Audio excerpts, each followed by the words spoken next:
আমরা আলোচনা করলাম হিস্পানিওয়ালা সম্পর্কে এবং এটি হাইতি এবং ডোমিনিকান প্রজাতন্ত্রের অংশ হিসেবে ছিল এবং এখানে প্রথম নতুন বিশ্বের স্থায়ী বসতি শুরু হয়। কিন্তু মনে রাখতে হবে এখানে যেহেতু দাস প্রথার প্রচলন শুরু হয়েছিল, সুতরাং স্বাভাবিকভাবে দাস বিদ্রোহ বা দাসদের প্রতিরোধ আন্দোলনের ব্যাপারটা এখানে চলে আসছে। হিস্পানিওলার স্পেনীয় দাস ব্যবস্থার বিরুদ্ধে প্রথম বিদ্রোহগুলোর মধ্যে অন্যতম ছিল 1519 থেকে 1533 সাল।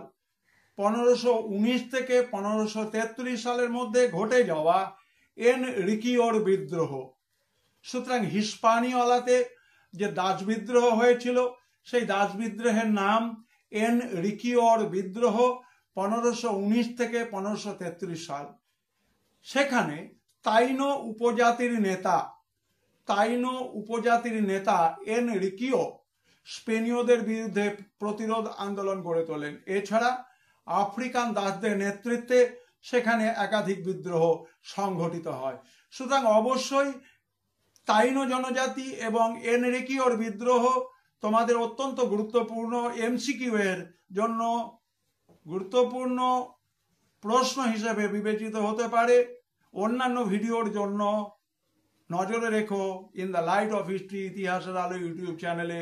এই চ্যানেলটি তোমাদের আশীর্বাদে, তোমাদের ভালোবাসায় তার যাত্রা শুরু করেছে, 1 লক্ষের উপর দর্শক পেয়েছে। তোমরা এই চ্যানেলটিকে সাবস্ক্রাইব করো। জনপ্রিয় মনে হলে এই ভিডিওগুলোকে বন্ধুদের মধ্যে অনেক অনেক করে শেয়ার করে দিও, যাতে করে তারাও এই ভিডিওগুলো থেকে তাদের ইতিহাসের বিষয় পেয়ে যেতে পারে। সবাই ভালো থেকো।